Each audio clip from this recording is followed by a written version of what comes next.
Hey guys, what's going on? So today I'm showing you a holster that I made over the weekend.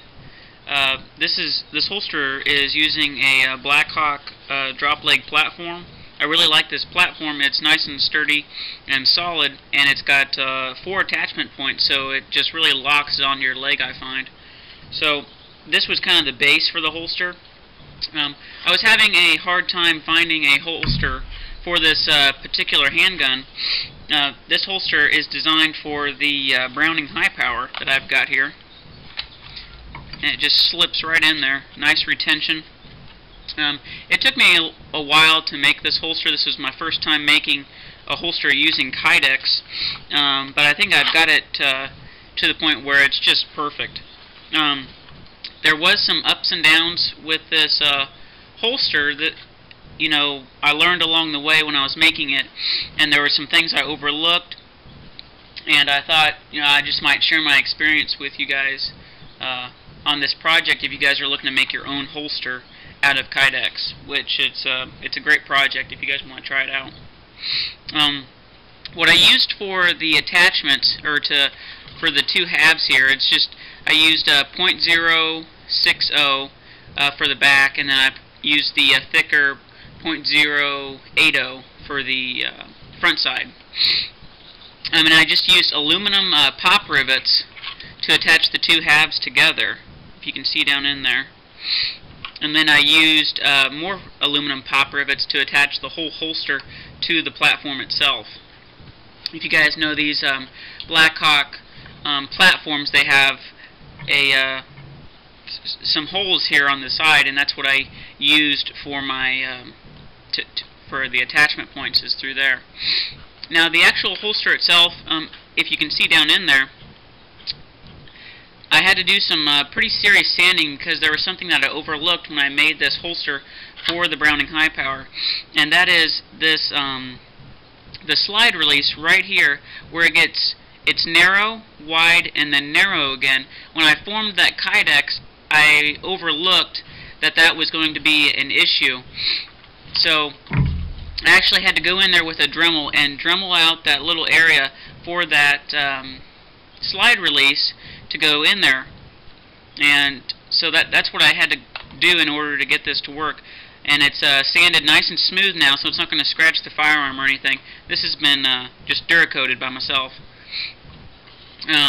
So I just wanted to kind of share that with you. It was a fun project to do, and if it's something that you guys might want to do, it's just, I think I have like maybe $30 wrapped up into this holster, and if you were to go to somebody else and have them make you a custom holster for a Browning high power, I don't know how much that would cost, but I was having a heck of a time trying to find one for this particular handgun. It's an older design, so there's not very many companies that are making holsters for it. Not that I could find anyway. It's nothing that tripped my trigger. But yeah, it's just a pretty good little holster, I think. Really locks on there.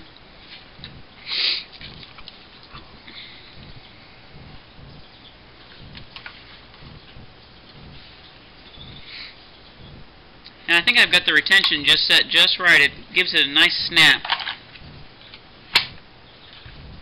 Really nice.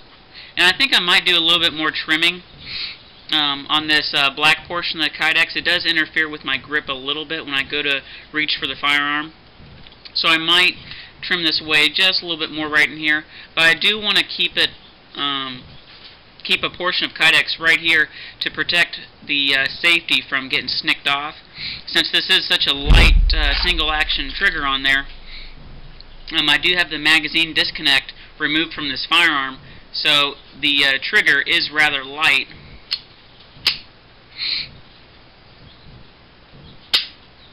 It's just just taking out that magazine disconnect really helped the trigger out on this particular firearm.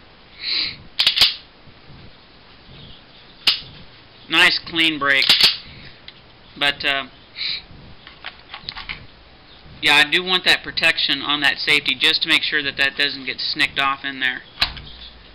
But there it is, just kind of a pretty sweet little project that I put together over the weekend, and I thought I might share it with you guys.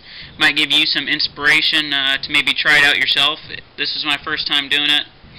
There were some ups and downs, like I showed, but I think it's a great project if you're looking for something, especially if you have a firearm that you're not finding what you want. I mean, make it yourself. Like I said, this was probably $30 wrapped up in this whole project. So, and I still have plenty of Kydex left over to do another holster if I so desire. So, thanks a lot, guys, and we'll see you in the next video.